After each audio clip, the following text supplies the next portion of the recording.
તેજસજી, ઘણું સ્વાગત છે આપનું CNBC બજારમાં. અને માર્કેટનો ટ્રેન્ડ હવે કેવો તમને લાગી રહ્યો છે? કારણ કે ઓફ લેટ આપણે એક પોઝિટિવ મૂડમાં જ કારોબાર જોઈ રહ્યા છે માર્કેટનું, કે તમને લાગે છે કે હવે આ ટ્રેન્ડ કન્ટિન્યુ રહેશે? અને કયો ઇન્ડેક્સ તમને વધારે ગમે છે? નિફ્ટી ગમે છે કે બેંક નિફ્ટી ગમે છે? કયો સ્ટ્રોંગર છે રાધર?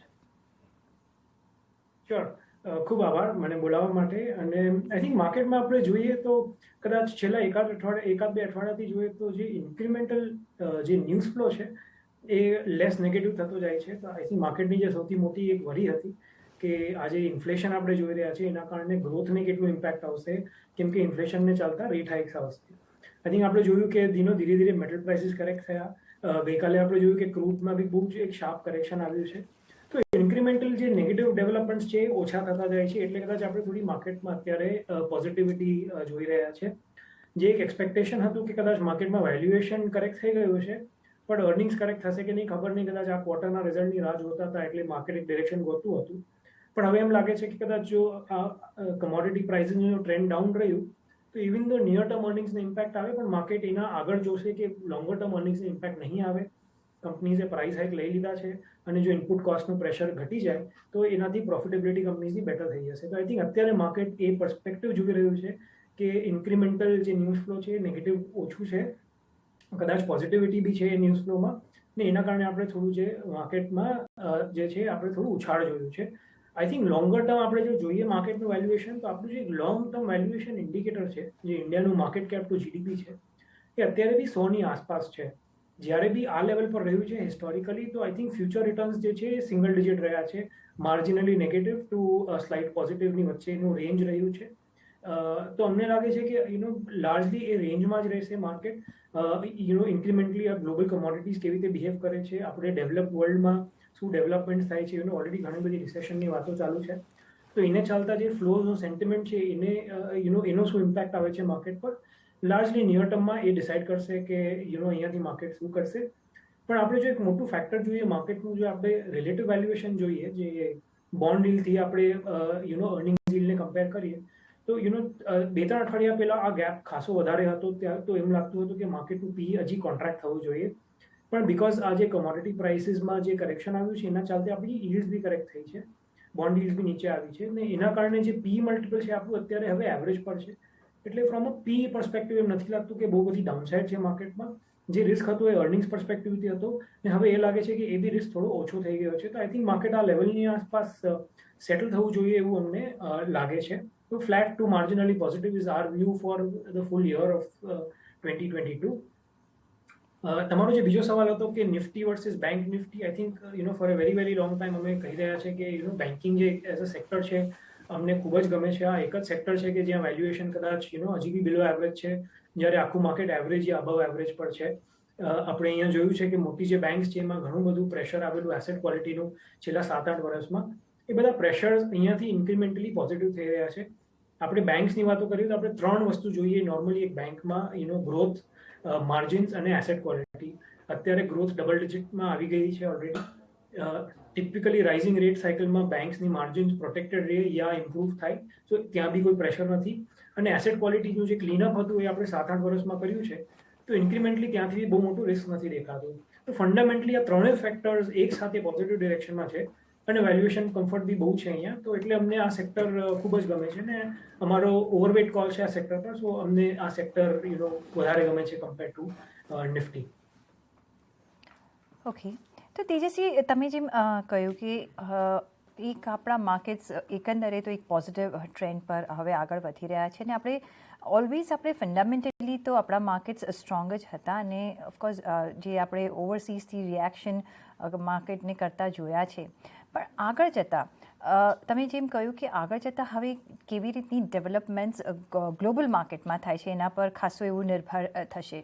કેટલા અંશે આપણે જોઈ શકીએ કે આપણા માર્કેટ ફ્લક્ચ્યુએટ થઈ શકે છે ગ્લોબલ તરફથી જો નેગેટિવ કોઈ ન્યૂઝ આવે છે? ને આ રિસેશન ફેક્ટર પણ તમને નથી લાગતું કે થોડું તો ફેક્ટર ઇન કરી ચૂક્યા છે? કારણ કે ઘણા વખતથી આપણે આ વાત જોઈ રહ્યા છીએ, તો માર્કેટે શું એ થોડે ઘણે અંશે શું ફેક્ટર ઇન કરી લીધું છે? I think to some extent માર્કેટમાં એ વરી તો દેખાય છે કે હમ રિસેશનનું જે ફિયર છે એ ઓલરેડી છે. પણ તમે જુઓ તો આપણું જે માર્કેટનું કોરિલેશન છે, સ્પેશિયલી જે યુએસ માર્કેટ છે એનાથી એ બહુ હાઈ છે ઇન્ડિયાનું કોરિલેશન. તો અગર એ બધા દેશોમાં રિસેશન આવે છે ને ત્યાંનું માર્કેટ કરેક્ટ થાય છે તો કદાચ આપણું બી માર્કેટ કરેક્ટ થઈ શકે. આઈ થિંક આપણે અત્યારે એવરેજ વેલ્યુએશન પર છે. હિસ્ટોરિકલી આપણે જોયું છે કે જ્યારે ગ્લોબલ ક્રાઇસિસ થયા છે તો એકચ્યુઅલી આપણે બિલો એવરેજ બોટમ આઉટ થઈએ છીએ. તો એ રિસ્ક હંમેશા એ રિસ્ક થોડું માર્કેટને હંમેશા રહેશે કે કદાચ અહીંયાથી બી વેલ્યુએશન પર્સપેક્ટિવથી અગર મોટું ગ્લોબલ ક્રાઇસિસ આવે તો ડાઉનસાઇડ ખુલી શકે છે. પણ અત્યારે જો આપણે ડેવલપ નેશન્સમાં બી જોઈએ તો ત્યાં એક્સપેક્ટેશન તો ઓલરેડી છે કે રિસેશન આવશે. પણ એક્સપેક્ટેશન એ બી છે કે શોર્ટ ટર્મ રિસેશન હશે કેમ કે એ ઇન્ટરેસ્ટ રેટ ઇન્ડ્યુસ્ડ રિસેશન છે. અને કદાચ પછી તમારી જે સેન્ટ્રલ બેંકની એક્શન્સ છે ત્યાંથી રિવર્સ થઈ જશે ઇકોનોમીને સપોર્ટ કરવા માટે. એટલે એઝ ઓફ ટુડે અમને બહુ મોટું રિસ્ક નથી લાગતું. પણ that is one of the things કે જેના માટે ઇન્વેસ્ટર્સે વોચફુલ રહેવું જોઈએ. જી ઓફકોર્સ. સાથે આપણે ક્રૂડ અને કોમોડિટીમાં ખાસ કરીને આપણે મેટલ્સમાં આપણે ખાસો એવો ડાઉનફોલ જોયો છે, એક ઘટાડો જોયો છે ને ક્રૂડના જ્યારે ભાવ ઘટે છે તો એક ઘણા એડવાન્ટેજીસ પોઝિશનમાં આપણને મૂકે છે કારણ કે ઇન્ડિયા એક બિગ ઇમ્પોર્ટર છે. આગળ જતાં તમે કઈ રીતે જોઈ રહ્યા છો સિચ્યુએશન ઓઇલ માર્કેટિંગ કંપનીઝ હોય વિઝિબલ્સ આપણું જે કન્ટ્રીની બેલેન્સ શીટ પર પણ ઘણો અફેક્ટ થઈ શકે છે. અને સાથે મેં એક રિપોર્ટ વાંચી હતી કે સિટીએ પ્રિડિક્ટ કર્યું છે કે યર એન્ડ સુધીમાં $65 આસપાસ ક્રૂડ સેટલ થઈ શકે છે. તમે કેટલું માનો છો આ સ્ટેટમેન્ટને? જો ઓનેસ્ટલી આ ગ્લોબલ કોમોડિટીઝ બહુ જ વોલેટાઇલ રહી છે. આઈ ડોન્ટ થિંક કોઈના પ્રિડિક્શન ક્યારેય સાચા પડ્યા છે. તમે જે રિપોર્ટની વાત કરી એવો હજી એક રિપોર્ટ એના સાથે જ રિલીઝ થયો હતો જ્યાં કદાચ $300-350 બી વાત થયેલી. તો એટલે આ રેન્જીસ હંમેશા બહુ વાઇડ રહ્યા છે અને કદાચ થોડા ડિરેક્શનલ બી રહ્યા છે કે જ્યારે આપણે એક ડિરેક્શનમાં જતા જોઈએ તો અપસાઇડ ખુલતી જાય છે. ઓનેસ્ટલી કોઈને ખબર નથી કે અહીંયા શું થશે. ડિમાન્ડ સપ્લાય પણ અત્યારે કાફી ડાયનામિક છે. આપણે જોયું છે કે સપ્લાય સાઇડ પર તો પ્રેશર છે. બહુ ઇન્વેસ્ટમેન્ટ નથી થયું ગ્લોબલી આ સેક્ટરમાં, તો એવું નથી કે ઓવરનાઇટ સપ્લાય વધી જશે. પણ જો આપણે અગર ઇકોનોમિક રિસેશનની વાતો કરી રહ્યા છીએ in the develop world, which means કે ઇન્ક્રીમેન્ટલી ડિમાન્ડ થોડી ઘટશે. અને એના કારણે આપણે જોઈએ છે કે આ જે પ્રાઇસનો જે અપડાઉનનો જે ટગ ઓફ વોર ચાલુ છે એ આ ડિમાન્ડ સપ્લાયને લઈને ચાલુ છે. અત્યારે બી આઈ થિંક હજી બી યુરોપમાં જે રિઝર્વ છે એ લોકોના એ કાફી લોઅર લેવલ પર છે. તો એટલે મને નથી લાગતું કે બહુ જ મોટી ડાઉનસાઇડ આવી જશે ઓઇલ પ્રાઇસીસમાં.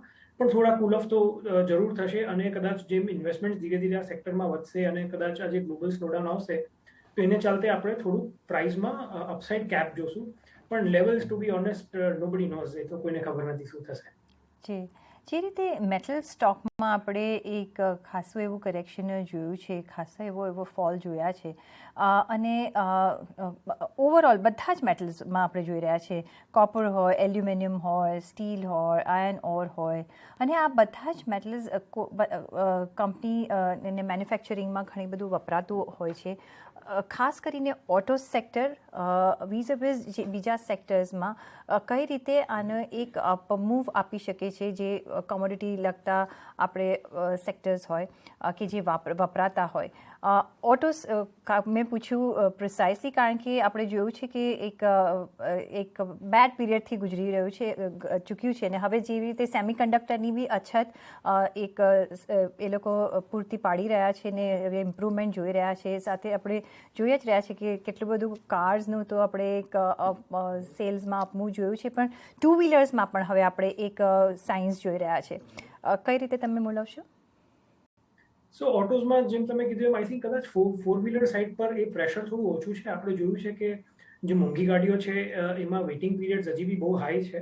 થોડું સપ્લાયને કારણે છે પણ ડિમાન્ડ બી કાફી સ્ટ્રોંગ છે. પ્રાઇસ હાઇક્સ બધા ઓટો કંપનીઝે લીધા છે, કદાચ પૂરા નહોતા લીધા to pass on the entire cost pressure, પણ પ્રાઇસ હાઇક બધાએ લીધા છે. ને એમાં જો આ ઇનપુટ કોસ્ટનું કરેક્શન આવે તો બધા જ ઓટો કંપનીઝની માર્જિનને બેનિફિટ થશે. કદાચ એટલે જ આપણે જોયું છે કે છેલ્લા 1-1.5 અઠવાડિયામાં આ સેક્ટરે ખૂબ સારું કર્યું છે અને આપણે કાફી રનઅપ જોયું છે ઇન્ડિવિજ્યુઅલ સ્ટોક્સમાં. આપણે અગર કમોડિટીઝને જોઈએ તો I think 20-25% of the overall raw material pack જે છે તમારું ઓવરઓલ કોસ્ટ સ્ટ્રક્ચરનું તમારું 20-25% મેટલ્સ બને છે. તો એના કારણે એના પ્રાઇસથી ઘણો ફરક પડે છે તમારા પ્રોફિટેબિલિટી પર. તો ઇન્ક્રીમેન્ટલી એ પોઝિટિવ છે. ડિમાન્ડ સાઇડ પર કોઈ બહુ જ અત્યારે ઇશ્યુ નથી. આઈ થિંક ડિમાન્ડ સ્ટ્રોંગ છે at least on the four wheeler side. અને ધેરફોર આપણે જોયું છે કે સ્ટોક્સ સારું કરે છે. On the two wheeler side I think scenario થોડો મિક્સ છે. અહીંયા થોડુંક ટેક્ટિકલ પેલું ચાલે છે અત્યારે કે એક માર્જિન ઇમ્પ્રુવમેન્ટ આવશે અને બીજું કદાચ જો રૂરલ ડિમાન્ડ ઇમ્પ્રુવ થશે તો ત્યાંથી થોડી ડિમાન્ડ આવશે. પણ સ્ટ્રક્ચરલી આપણે જોઈએ તો I think two wheeler industry એક સ્ટ્રક્ચરલ સ્લોડાઉન ચાલુ છે કાફી લાંબા સમયથી. અને ઇન્ક્રીમેન્ટલી આપણે જોયું છે કે અહીંયા જે છે ઇલેક્ટ્રિક જે ટુ વ્હીલર છે એનું પેનિટ્રેશન બહુ હાઈ થવાના ચાન્સીસ છે. તો ડિસરપ્શન રિસ્ક જે છે અહીંયા સૌથી વધારે છે. ધેરફોર આ સેગમેન્ટથી અમે જરા દૂર છે. અમે ફોર વ્હીલર તરફ વધારે આકર્ષિત છે compare to two wheelers. Two wheelers અમને લાગે છે કે કદાચ થોડું ટેક્ટિકલ પ્લે છે નિયર ટર્મ માટે. આગળ જતાં તમને શું લાગે છે કયા હવે સેક્ટર્સ પ્લે આઉટ કરશે? તમે ફિનાન્શિયલ સેક્ટરને મેન્શન કર્યું, તમે ઓટો સેક્ટરમાં અમુક સેક્શન્સ મેન્શન કર્યું, આઈટીમાં પણ આપણે એક ખાસું એવું કરેક્શન વેલ્યુએશન જોયા છે. અગેન એક આપણે જો સિલેક્શન બેઝિસ પર જઈએ તો અને આગળ રહેશે બી ખરું, કારણ કે ડિજિટાઇઝેશનનો જે રીતે પ્રોગ્રામ ચાલી રહ્યો છે ને આપણો એક હબ છે ઇન્ડિયા, કારણ કે વર્લ્ડ ઓવરથી આપણે ઓર્ડર્સ મળતા હોય છે. કઈ રીતે તમે આગળ જતાં કયા સેક્ટર્સ પ્લે આઉટ થતા જોઈ રહ્યા છો અને કઈ રીતની સ્ટ્રેટેજી આપશો? કયા સેક્ટર્સમાં તમે ઇન્વેસ્ટ કરી રહ્યા છો અત્યારે? જી, તો એઝ અ સ્ટ્રેટેજી અમને લાગે છે કે આપણે જે સાયક્લિકલ રિકવરીની વાત કરીએ છીએ અત્યારે કે ઇન્ડિયન ઇકોનોમીમાં એક રિકવરી આવશે, તો જ્યારે બી સાયક્લિકલ રિકવરી આવે તો આપણે જોયું છે કે સાયક્લિકલ સેક્ટર્સ બહુ સારું કરે. આ સેક્ટર્સ એવા હોય જેમ કે બેન્કિંગ છે, ઓટોમોબાઈલ્સ છે, રિયલ એસ્ટેટ છે, કેપિટલ ગુડ્સ છે. નોર્મલી જ્યારે ઇકોનોમિક એક્સપાન્શન મોડમાં હોય ત્યારે આ સેક્ટર્સ બહુ સારું કરે અને ધેરફોર અમને લાગે છે કે ઇન્વેસ્ટર્સનું જરા આ તરફ વધારે ધ્યાન કરવું જોઈએ. અમારા બી પોર્ટફોલિયોઝમાં આ બધા સેક્ટર્સ આજે ઓવરવેટ છે. આઈ થિંક આપણે આઈટીની વાત કરીએ તો આઈટી એક સ્ટ્રક્ચરલ અને ડિફેન્સિવ નેચરનું સેક્ટર છે. એમાં બી વેલ્યુએશન કરેક્ટ થયા છે પણ હજી બી એવરેજથી થોડા ઉપર છે. અને થર્ડ એમાં એ છે કે અગર આપણે ગ્લોબલ માર્કેટ્સમાં રિસેશનની વાત કરીએ છીએ તો એનાથી કદાચ થોડું ગ્રોથને ઇમ્પેક્ટ આવશે. ડી ગ્રોથ નહીં આવે પણ કદાચ થોડી ગ્રોથ સ્લો ડાઉન થઈ શકે છે. ઓલરેડી આપણે માર્જિન પ્રેશર જોઈ રહ્યા છે જેને ચાલતા વેલ્યુએશન કરેક્ટ થયા છે. એટલે IT from a defensive perspective also અમને લાગે છે કે પોર્ટફોલિયોમાં થોડું અંડરવેટ પોઝિશનિંગ હોવી જોઈએ. સો અત્યારે અમારા પોર્ટફોલિયોઝમાં માર્જિનલ અંડરવેટ પોઝિશનિંગ છે. અહીંયા અર્નિંગ્સ ગ્રોથ તો આવશે પણ અમને લાગે છે કે બીજા જે સેક્ટર્સ છે જે આપણા ડોમેસ્ટિક સાયક્લિકલ સેક્ટર્સ છે ત્યાં કદાચ તમને જે અર્નિંગ્સ ગ્રોથ છે વધારે ફાસ્ટ મળશે અને ધેરફોર એ બધા સેક્ટર્સમાં ઓવરવેટ રહેવું જોઈએ. ઓકે, તો ઘણા બધા સેક્ટર્સ છે અત્યારે પણ કે જેમાં તમે ઇન્વેસ્ટ કરી શકીએ છીએ.